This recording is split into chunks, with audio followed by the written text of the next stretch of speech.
Très chers amis internautes, bien-aimés frères et sœurs, chers collègues, pasteurs, prophètes, docteurs, apôtres, je vous salue tous dans le précieux nom de notre Seigneur Jésus-Christ. Nous nous retrouvons cette nuit encore pour notre émission à la lumière des Saintes Écritures. Je vous invite à liker et à partager le direct pour que nous puissions atteindre le plus grand nombre de personnes qui peuvent obtenir leur salut, leur délivrance à partir des enseignements que nous donnons. Cette nuit, nous avons encore un thème particulier à traiter avec vous. Le thème, c'est le chrétien et la perte du salut. Le chrétien et la perte du salut.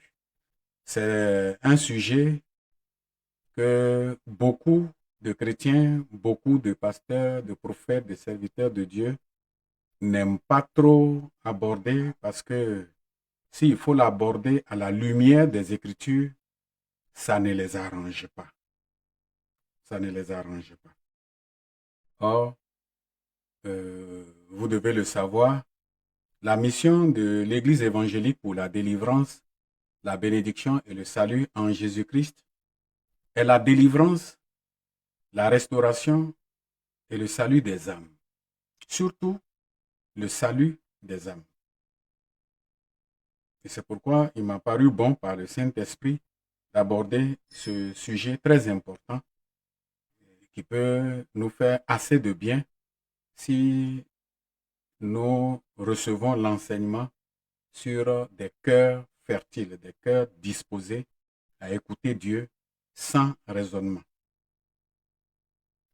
L'une des doctrines les plus démoniaques enseignées dans certaines églises, c'est de rassurer les chrétiens qu'un baptisé ne peut jamais perdre son salut, même s'il continuait de vivre dans le péché. Il y a beaucoup de personnes, des prétendus serviteurs, servantes de Dieu, qui enseignent même ouvertement que le chrétien ne peut pas perdre son salut. Simplement parce que pour eux, Jésus a payé le prix. Il est mort pour nos péchés passés, pour nos péchés présents dans lesquels nous vivons, et même pour nos péchés à venir, c'est-à-dire ceux que nous n'avons pas encore commis. Ils enseignent que Jésus est mort pour tout ça et que, bon, il suffit d'accepter Jésus et puis on est sauvé, qu'un chrétien ne peut pas perdre son salut. Donc pour eux, une fois que tu es chrétien, que tu es baptisé, c'est fini, ton salut est garanti. Je voudrais que vous compreniez que il n'y a pas pire manière de renier l'authenticité de la Bible, qui est la parole infaillible de Dieu, que de contredire son message. C'est-à-dire quand on commence par contredire le message de la Bible, la parole de Dieu, ça veut dire que on ne croit plus que la Bible est la parole de Dieu.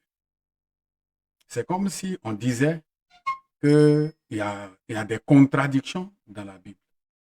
S'il y a des contradictions dans la Bible, elle n'est plus authentique. Elle n'est plus crédible.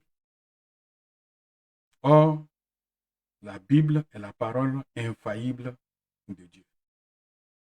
De toute façon, moi, en ma qualité de sentinelle, je voudrais sonner la trompette pour que tous ceux qui ont cru au Seigneur Jésus-Christ, à l'œuvre qu'il a accomplie pour nous sur la croix du Calvaire, en donnant de sa vie, que tous ceux qui ont cru en cette œuvre cherchent à se détourner des fausses doctrines qui leur sont enseignées pour travailler à leur salut.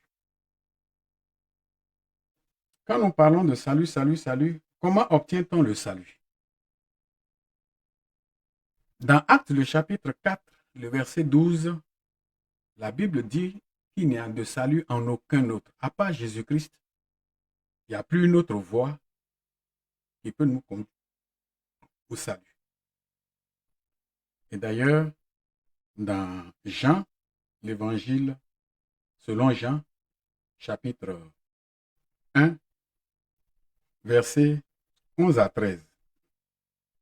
Il est écrit, comme je vous l'ai promis, dans notre émission à la lumière des Saintes Écritures, je ferai l'effort de lire le maximum des passages bibliques que nous allons utiliser, simplement parce que, d'abord, tous ceux qui nous écoutent sur les réseaux sociaux ne sont pas en possession de leur Bible. Nous avons aussi des non-croyants qui nous écoutent, qui ne sont pas en possession d'une Bible. Et nous avons aussi certains qui ont la Bible dans la main, qui la lisent mais qui ne comprennent pas son message. Et c'est à cause même de cela, de cette ignorance, qu'on peut leur faire boire à toutes les eaux, pour leur faire croire qu'ils sont sauvés et qu'ils n'iront pas en enfer. Donc, nous allons prendre Jean, chapitre 1, versets 11 à 13. Verset 11. Elle est venue chez les siens, c'est-à-dire Christ, qui est la lumière du monde. Elle est venue chez les siens et les siens ne l'ont pas reçue. Mais à tous ceux qui l'ont reçu, à ceux qui croient en son nom, elle a donné le pouvoir de devenir enfants de Dieu, lesquels sont nés non du sang, ni de la volonté de la chair, ni de la volonté de l'homme, mais de Dieu. Donc, devenir chrétien fait de nous des enfants de Dieu. Peut-être ça peut paraître bizarre pour plusieurs personnes, donc pour dire, mais donc nous qui n'avons pas Jésus là, nous on n'est pas enfants de Dieu. Oui, que ça ne vous gêne pas parce que la Bible dit que tous ont péché et sont privés de la gloire de Dieu. Mais ils sont gratuitement justifiés par le moyen du salut, le moyen du rachat, le moyen de la rédemption qui est en Jésus-Christ. Donc c'est quand quelqu'un donne sa vie à Jésus-Christ qu'il prend le chemin qui mène à Dieu, il peut faire la paix avec Dieu. Donc on devient chrétien en donnant sa vie à Jésus-Christ, en acceptant son message de salut. Et par une sincère repentance, on a le pardon des péchés et la paix avec Dieu. Donc le chrétien se répand de ses péchés dans lesquels il vivait. Et puis Dieu lui pardonne ses péchés. Maintenant, il s'engage dans une nouvelle vie avec Christ. Si la personne est possédée d'esprits impurs, comme Marie de Magdala, par exemple, de laquelle Jésus a chassé 7 démons, donc cette personne doit passer par la délivrance. Si la personne est sous l'influence des mauvais esprits, il faut que la personne passe par la délivrance. Si la personne n'est pas sous l'influence des mauvais esprits, donc on lui enseigne la parole de Dieu, on l'encadre pour que la personne se conforme aux prescriptions du Seigneur Jésus-Christ. Parce qu'il a dit dans Matthieu le chapitre 28, allez par tout le monde et faites de toutes les nations des disciples, les baptisant au nom du Père, du Fils et du Saint-Esprit. Et il a dit quoi? Et enseignez-leur à observer tout ce que je vous ai prescrit. Donc quelqu'un devient chrétien lorsqu'il reçoit les prescriptions de Christ et qu'il se soumet à ses ordonnances et qu'il met en pratique cette parole. Quand il devient chrétien, on le baptise et par son baptême, il est uni avec Christ dans sa mort et dans sa résurrection pour vivre en nouveauté de vie. C'est-à-dire qu'il faut que sa vie change, il faut que sa vie soit transformée. Donc, ce n'est pas que s'il est baptisé, c'est fini, il est sauvé. Mais s'il est baptisé et qu'il ne pratique pas la parole de Dieu, il n'obéit pas à l'enseignement biblique qui lui est donné, il ne peut pas être sauvé, il n'est pas chrétien. Et quand il est baptisé, Dieu lui donne ce qu'on appelle le baptême du Saint-Esprit, la vie de Dieu qui doit lui permettre de se maintenir dans la volonté de Dieu. Cette vie lui est donnée par le Saint-Esprit. Et quand il marche par l'Esprit de Dieu, il ne peut plus retourner dans les péchés dans lesquels il vivait auparavant. C'est là on dit qu'on est devenu chrétien. Mais celui qui ne s'engage pas dans cette voie et qui se contente juste de venir à l'église, même s'il a été régulier à l'église pendant 40 ans et qu'il n'y a pas de changement en lui, il ne sera pas sauvé. Donc, tous ceux à qui on dit non, le chrétien ne peut pas perdre son salut. Une fois que tu es baptisé, tu ne peux pas perdre ton salut, tu ne peux pas aller en enfer. Comprenez que on est en train de vous tromper. Ceux qui vous donnent de telles assurances sont des agents sataniques. Ils ne connaissent pas Dieu, ils ne connaissent pas la parole de Dieu. Eux-mêmes, ils ne seront pas sauvés. Et puis, ils ne veulent pas aussi que vous soyez sauvés. Ils ne veulent pas que vous soyez sauvés. Dans la Bible, et surtout dans le Nouveau Testament, il nous est révélé deux types de chrétiens, deux sortes de chrétiens, deux catégories de chrétiens. Le chrétien charnel et le chrétien spirituel. Il n'y a pas un troisième groupe.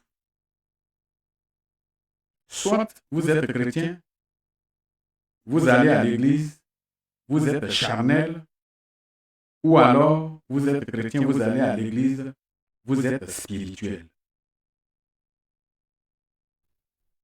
Le chrétien charnel, c'est qui?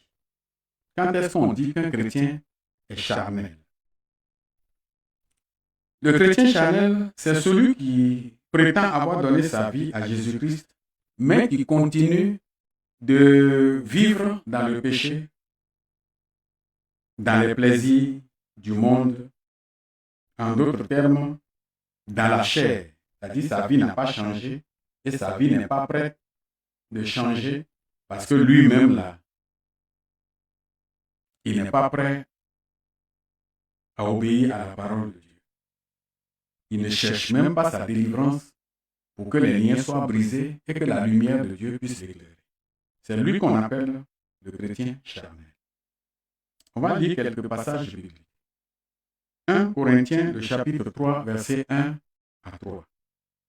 1 Corinthiens, chapitre 3, versets 1 à 3. Pour moi, frère, ce n'est pas comme à des hommes spirituels que j'ai pu vous parler, mais comme à des hommes charnels, comme à des enfants en Christ. Je vous ai donné du lait, non de la nourriture solide, car vous ne pouviez pas la supporter et vous ne le pouvez pas même à présent parce que vous êtes encore charnel. Verset 3. En effet, puisqu'il y a parmi vous de la jalousie et des disputes, n'êtes-vous pas charnel et ne marchez-vous pas selon l'homme? Donc, l'homme charnel, le chrétien charnel, ce n'est pas le païen qui est dehors, qu'on appelle le chrétien charnel.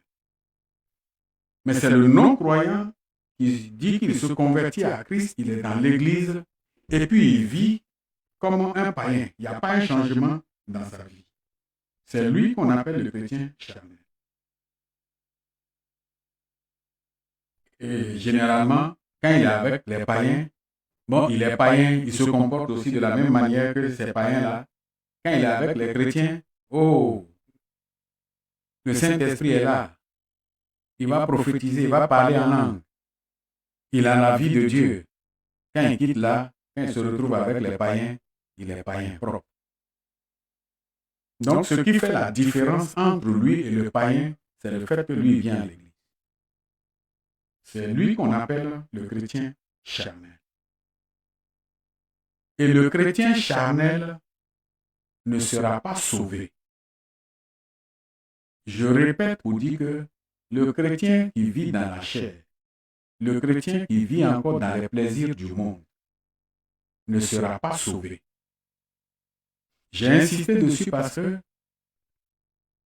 on vous enseigne que le chrétien ne peut pas perdre son salut.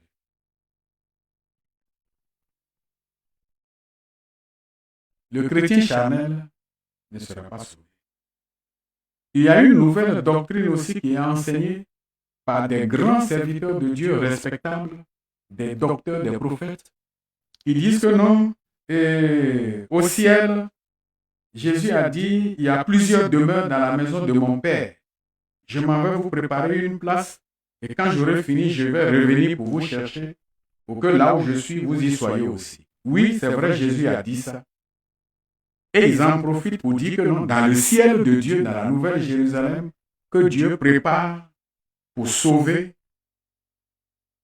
les hommes avant de brûler le monde,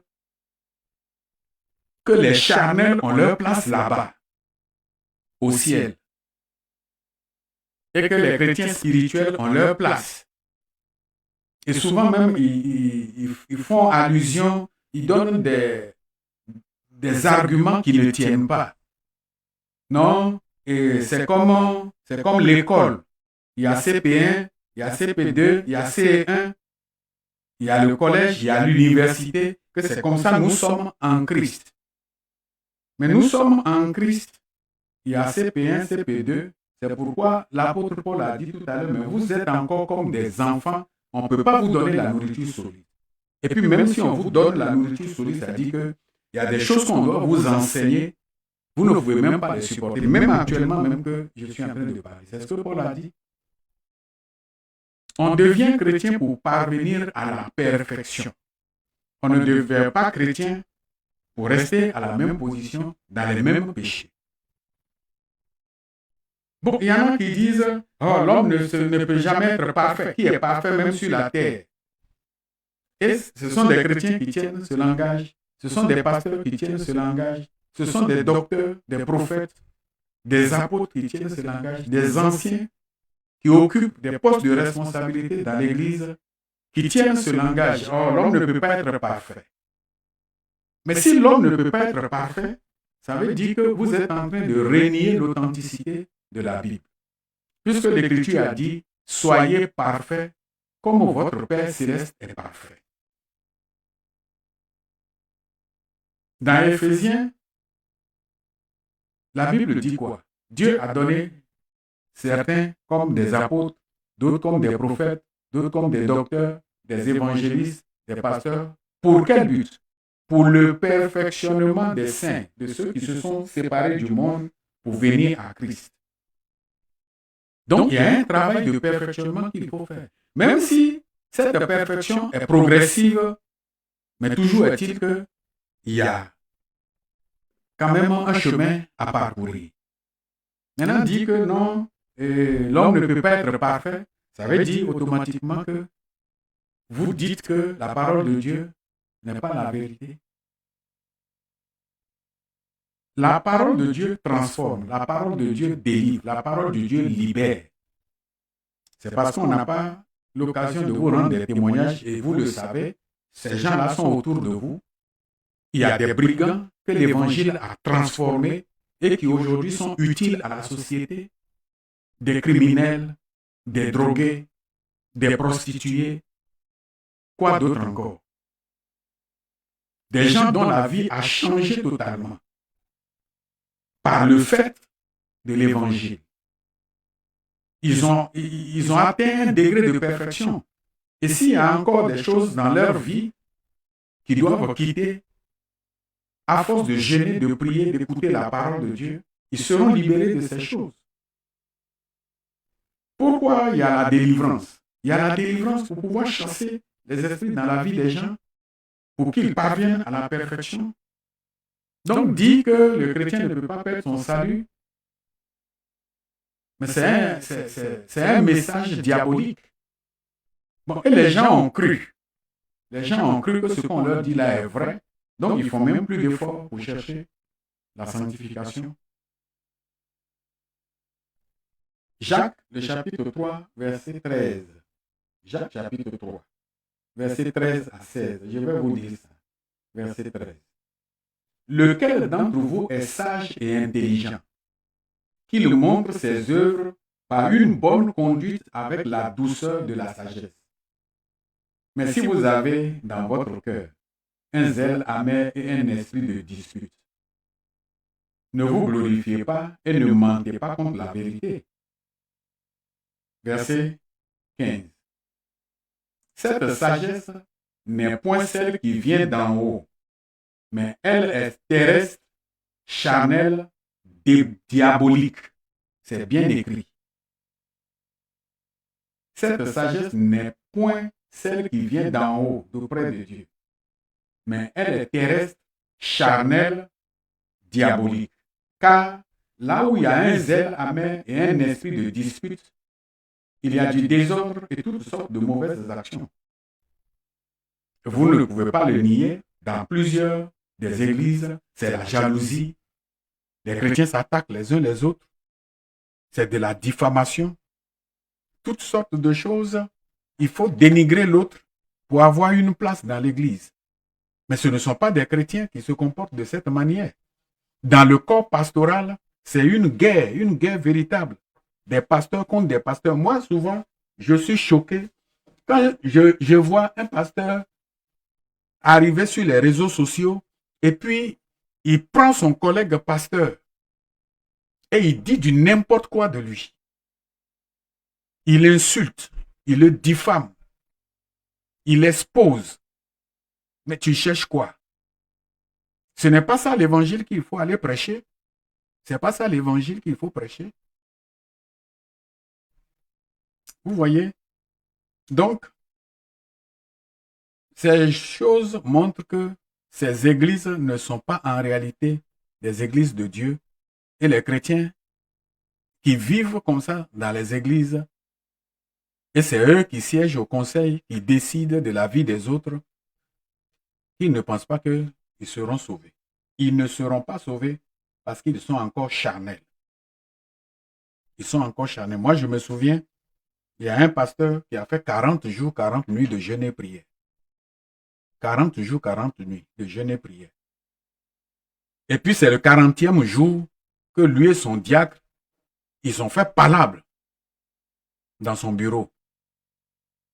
Et puis, le pasteur a enlevé sa montre pour déposer, pour dire, tu ne me connais pas. Le diacre, lui aussi, a dit, c'est à l'église ici, là, on s'est croisés. Et puis, nous, on se soumet à vous et vous pensez que vous pouvez monter sur nous. Je vais te montrer. Bon, ça là, vous ne pouvez pas me dire que ces gens-là vont aller au ciel. Vous ne pouvez pas me dire que ces gens-là vont aller au ciel. Ne contredisons pas la Bible. La Bible, c'est la parole de Dieu. Il n'y a pas de contradiction dans la Bible. 1 Timothée chapitre 5, le verset 6. 1 Timothée 5, verset 6. Mais celle qui vit dans les plaisirs est morte, quoique vivante. Celle qui vit dans les plaisirs du monde est morte, quoique vivante. C'est la parole de Dieu qui dit ça. Ce ne sont pas les païens qui sont dehors, ce ne sont pas d'eux que ce verset parle. Mais ceux qui sont dans l'église et qui vivent dans les plaisirs du monde, qui s'habillent comme des païens, des païennes, il n'y a aucune différence entre la païenne qui est dehors et puis celle qui est dans l'église. La Bible dit, elle est morte, quoique vivante. C'est-à-dire, elle vit, elle mange, elle parle, elle se promène, mais pour Dieu, là. Et puis, elle est dans l'église, mais Dieu la considère comme morte. C'est ce que la parole dit. Celle qui vit dans les plaisirs est morte, quoique vivante. Et puis, Romains, le chapitre 8, verset 5 à 8, je suis en train de vous montrer le chrétien que la Bible appelle le chrétien charnel. Le chrétien charnel, ce n'est pas le païen qui est dehors. C'est le non-croyant qui s'est converti à Christ, qui est dans l'église et qui ne veut pas changer de vie, qui continue de vivre dans le désordre, dans le péché. C'est lui qu'on appelle le chrétien charnel. Il ne peut pas être sauvé. Parce que quand quelqu'un se convertit à Christ et qu'il est baptisé, Dieu écrit son nom dans le livre de vie de l'agneau. C'est ce que la Bible nous enseigne. Donc, le chrétien charnel, là, il s'est converti, il a été baptisé, Dieu a écrit son nom dans le livre de vie de l'agneau, espérant que quand on va commencer par lui enseigner la parole de Dieu, il va changer de vie. Mais il se trouve que toutes les années qu'il a passées dans l'église, il n'y a pas de changement de vie. Donc, il est charnel, il ne sera pas sauvé. Romains, le chapitre 8, versets 5 à 8. Ceux, en effet, qui vivent selon la chair, s'affectionnent aux choses de la chair, tandis que ceux qui vivent selon l'esprit s'affectionnent aux choses de l'esprit. C'est clair, on n'a pas besoin de commentaires dessus. On n'est pas en train de parler des païens, on est en train de parler des chrétiens qui sont dans l'église. Il y a un groupe qui vit selon la chair, qui s'affectionne aux choses de la chair, au péché, au plaisir. Il y a un groupe qui s'affectionne aux choses de l'esprit. La vie de Dieu est en eux. Ils luttent contre le péché. Ils font des efforts pour parvenir à la perfection, pour se débarrasser du manteau du péché. Verset 6. Et l'affection de la chair, c'est la mort, tandis que l'affection de l'esprit, c'est la vie et la paix. Donc, si on vous dit que vous reconnaissez, vous êtes un chrétien charnel, vous savez qu'il n'y a pas de changement dans votre vie, il n'y a pas de conversion. Et puis on vous rassure que vous n'irez pas en enfer, comprenez que la Bible dit clairement que vous êtes mort. L'affection de la chair, c'est la mort. L'affection de la chair, c'est la mort. Donc ça veut dire que Dieu reconnaît que vous êtes mort. Tandis que l'affection de l'esprit, c'est la vie et la paix. Verset 7. Car l'affection de la chair est inimitié contre Dieu parce qu'elle ne se soumet pas à la loi de Dieu et qu'elle ne le peut même pas. Vous comprenez? C'est-à-dire que si quelqu'un s'est donné à Christ et qu'un travail de fond n'a pas été fait à son niveau pour qu'il soit délivré des démons, de l'influence des démons, de ses péchés, pour marcher selon la voie de Dieu, la Bible dit clairement qu'il devient ennemi de Dieu. L'affection de la chair est inimitié contre Dieu parce qu'elle ne se soumet pas à la loi de Dieu et qu'elle ne le peut même pas. Ce n'est pas moi je le dis, c'est la parole de Dieu qui le dit. Or, ceux qui veulent vivre, je conclus avec le verset 8, or ceux qui vivent selon la chair ne sauraient plaire à Dieu. Si vous lisez l'Écriture, si vous comprenez l'Écriture, vous ne pouvez pas vivre dans le péché et puis quelqu'un va vous encourager pour dire que vous n'allez pas aller en enfer et puis vous allez croire qu'il vous dit la vérité. C'est pas normal. C'est pas normal. Vous ne plaisez pas à Dieu, vous ne faites pas la volonté de Dieu. Et puis vous croyez que à la fin, Dieu va vous faire entrer dans son royaume. C'est pas possible. C'est pas possible. Et il y a des églises comme ça. Ils sont des milliers. Mais on les a rassurés qu'ils n'iront jamais en enfer, même s'ils vivent dans le péché. C'est dommage, moi, j'ai été invité à un mariage dans une église. Et puis, au cours du mariage, quand le pasteur a pris la chair et qu'il a commencé par prêcher, il a dit quelque chose qui m'a choqué. Il dit, vous voyez ce frère qui est là, le frère dans le groupe musical, la sœur qui se marie, est dans la chorale. Oh, vous voyez le frère qui est là. Oh, il n'a pas épousé une tigresse, hein? Non, il sait ce qu'il a appris. Parce que il a étudié, il a testé, hein? Il a fouillé. Jusqu'à... Ils ont un enfant. Voilà l'enfant qui est là et puis il montrait l'enfant. C'est-à-dire deux chrétiens qui vivent dans l'église et qui vont se marier. Ils ont vécu dans le péché dans l'église jusqu'à... Ils ont fait un enfant. Et en ce moment, l'enfant était dans l'ordre de 5, 6 à 7 ans.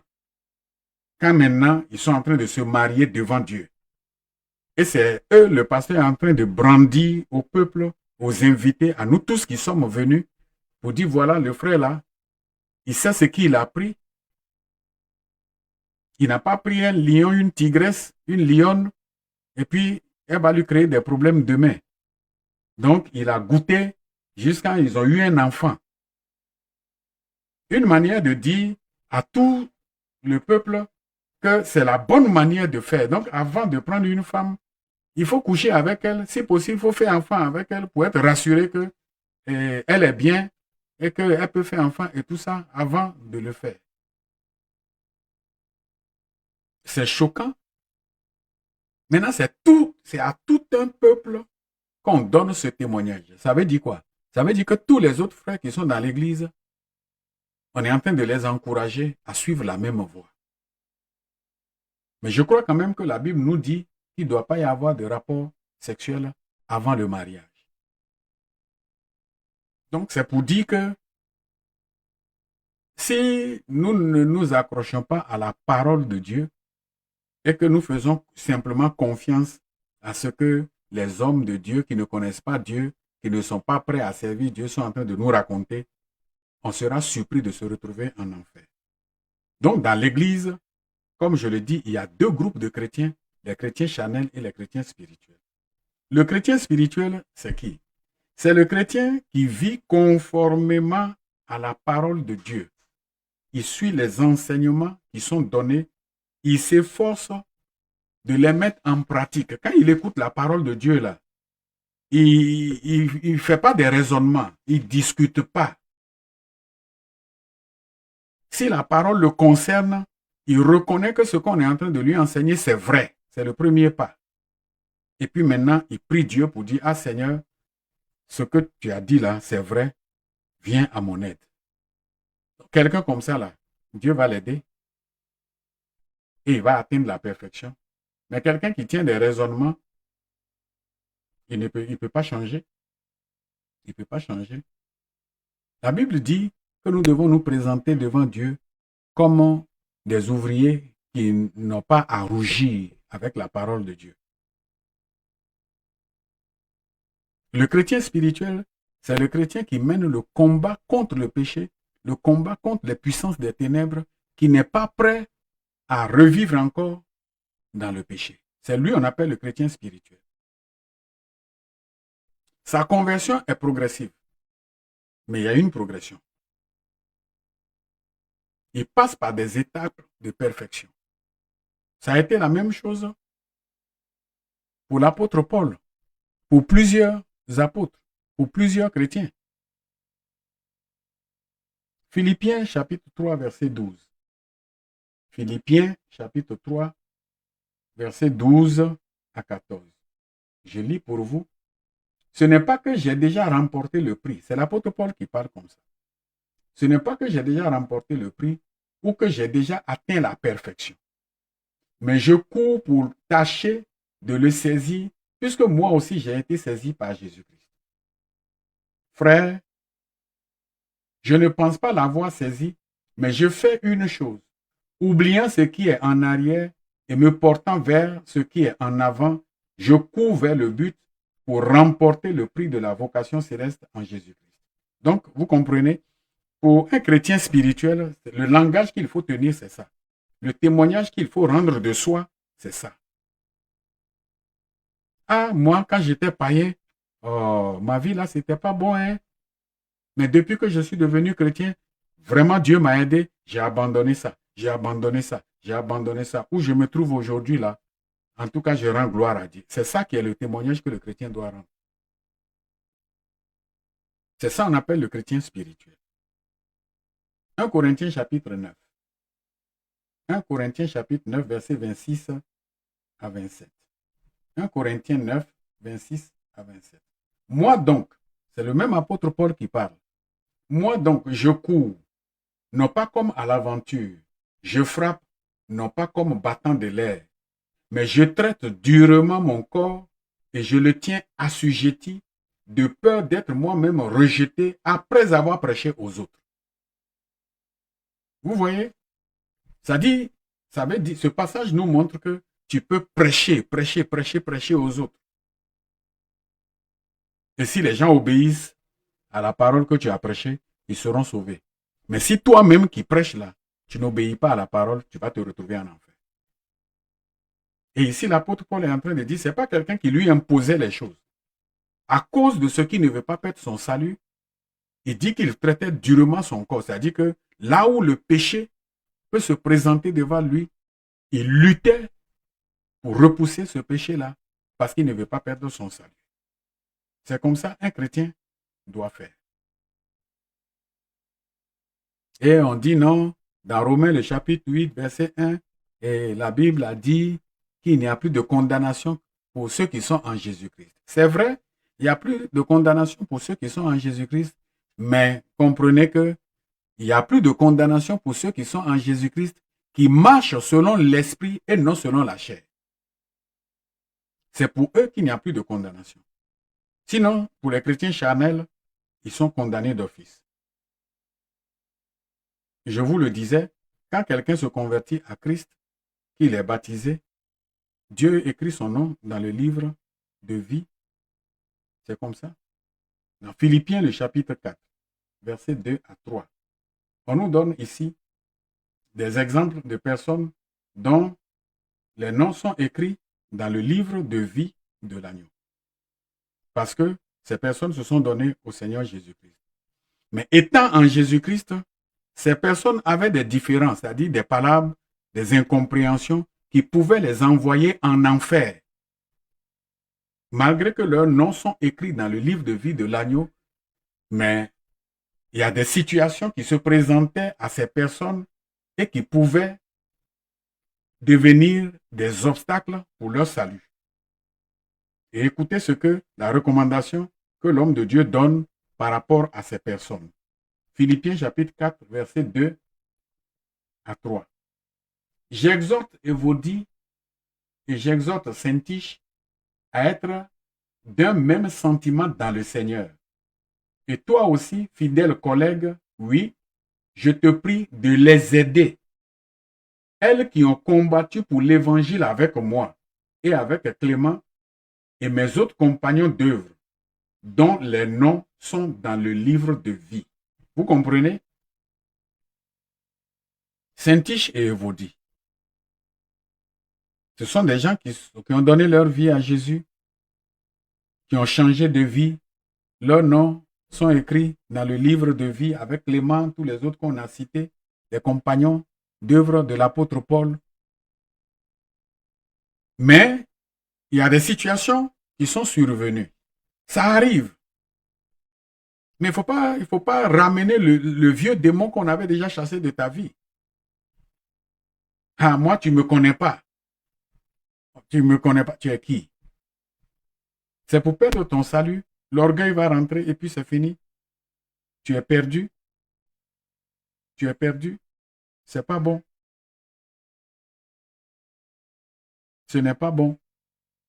Donc, l'apôtre Paul a dit à son collègue d'aider les deux sœurs-là qui ont souffert pour l'évangile et qui risquent de se retrouver en enfer, qui risquent d'être rejetées.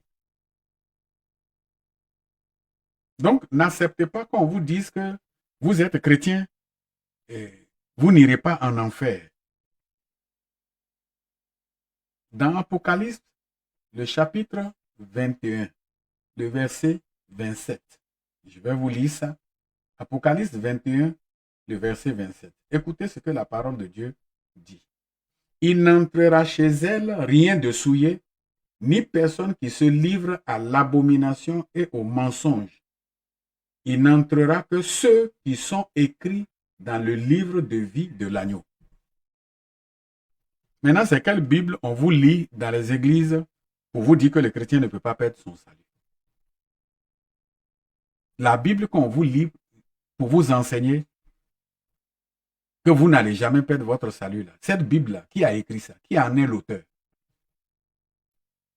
Parce que si c'est la Bible que Dieu a inspirée, cette Bible-là ne dit pas ce genre de conneries là. Mais quand quelqu'un s'est converti, son nom est écrit dans le livre de vie et qu'il commence par vivre dans le désordre.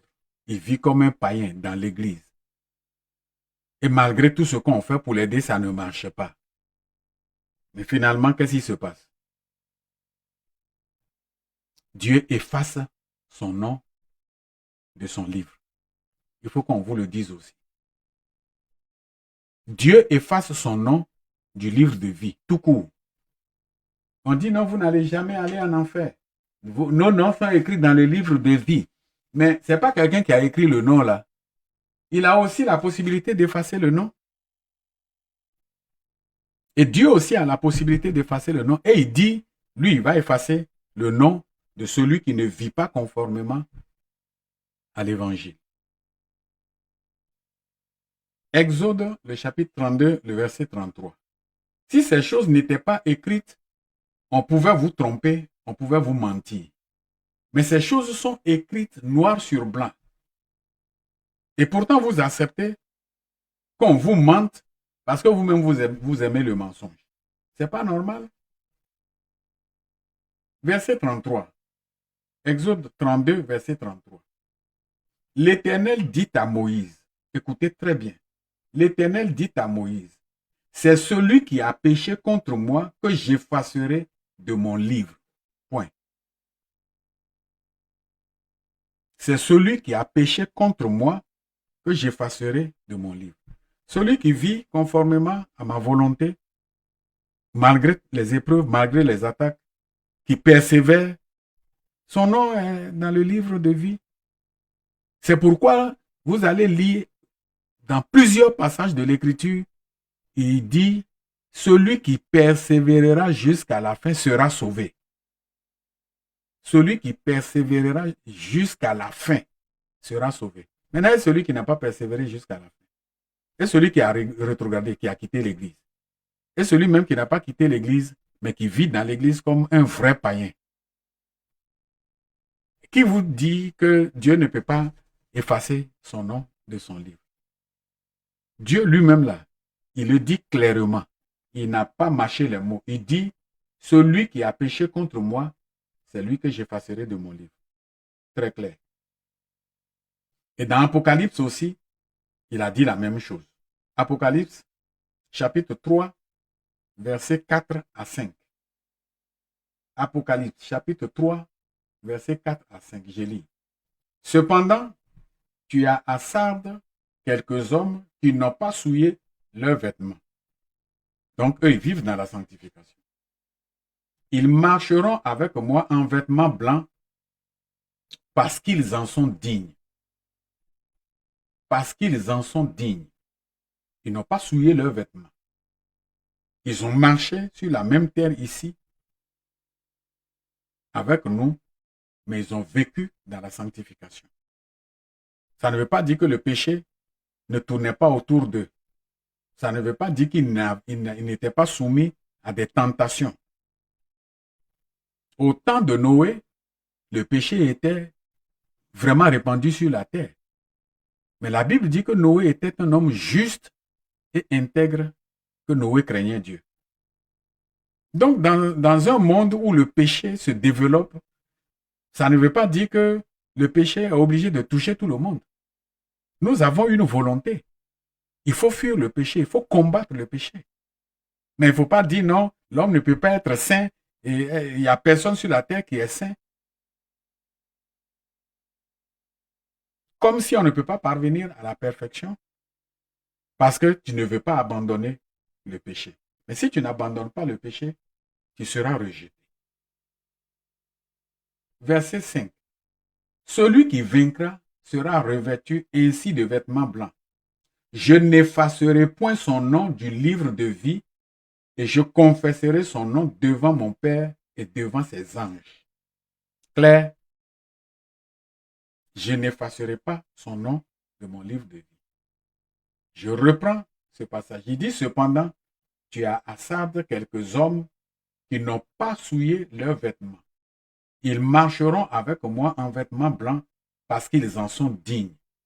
Celui qui vaincra sera revêtu ainsi de vêtements blancs. Je n'effacerai point son nom du livre de vie et je confesserai son nom devant mon Père et devant ses anges. C'est-à-dire que Jésus sera fier de dire bon et fidèle serviteur, il faut rentrer au ciel pour te reposer. mais pour les lâches, les débauchés, les prostituées, les cupides, les voleurs, les menteurs. Même si tu es le premier responsable de l'église, Dieu va te rejeter. Il va te rejeter. Donc, je voudrais là terminer pour dire aux uns et aux autres que le chrétien peut perdre banalement son salut. Le chrétien peut perdre banalement son salut. Vous n'allez pas me dire quand même que Ananias et Saphira sont allés au ciel. Vous n'allez pas me dire ça. Ils étaient chrétiens dans l'église. Mais leur chrétienté, vous avez vu comment ils ont vécu ça. Et vous avez vu comment Dieu les a frappés dans l'église aux yeux de tout le monde. Vous n'allez pas me dire que ils sont sauvés.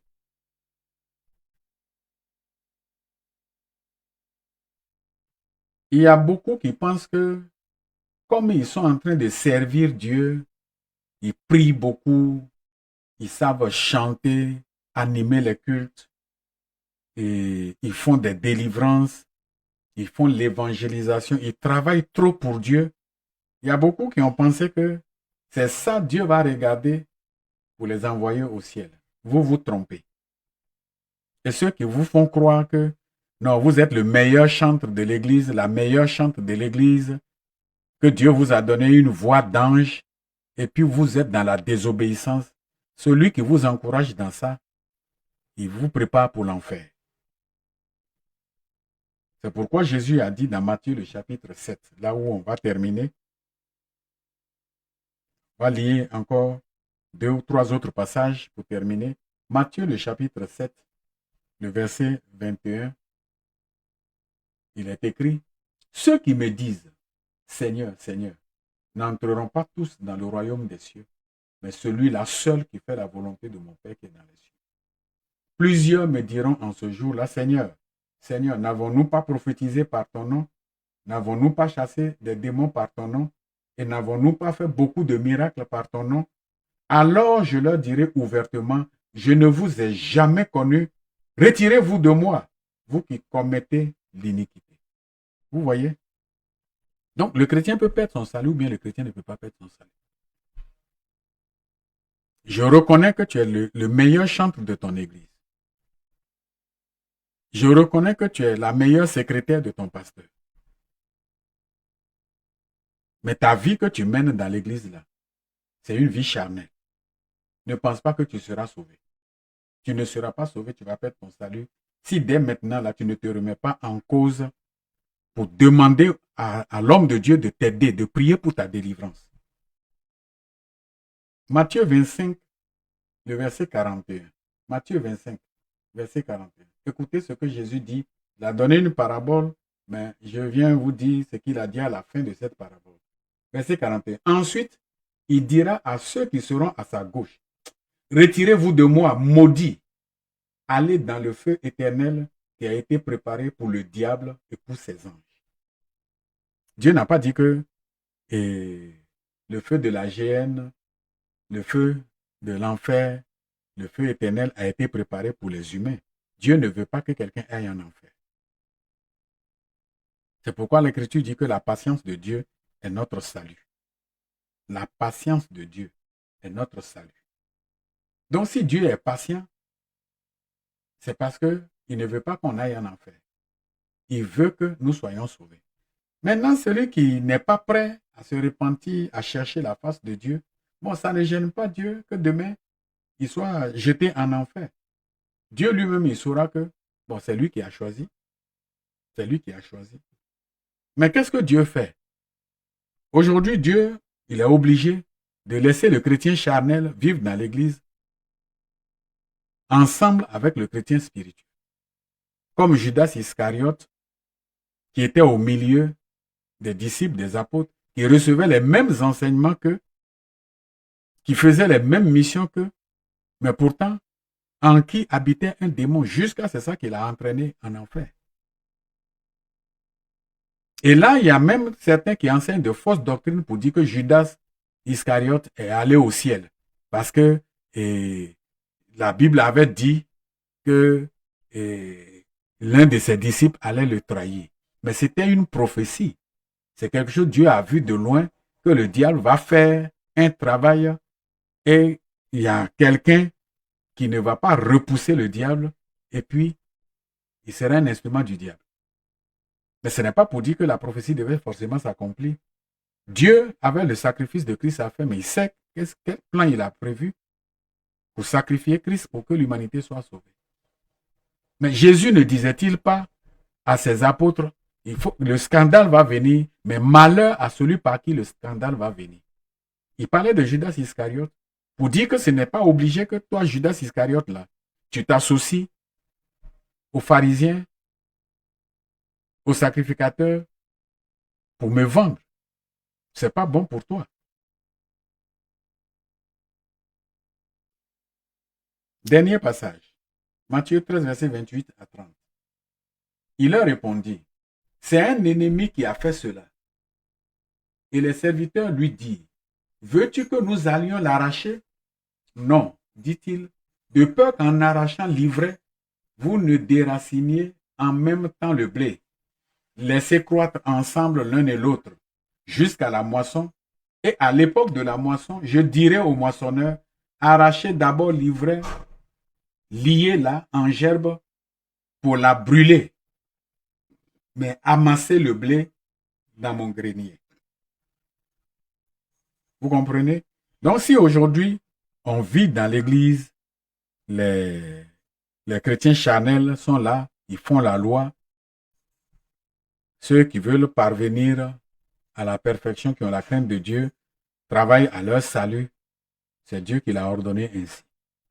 Espérant que même le chrétien charnel, à un moment donné de sa marche, peut prendre conscience et chercher sa délivrance. Ne vous laissez pas tromper par ceux qui ne sont pas des serviteurs de Dieu pour prêcher la bonne nouvelle du salut au monde entier.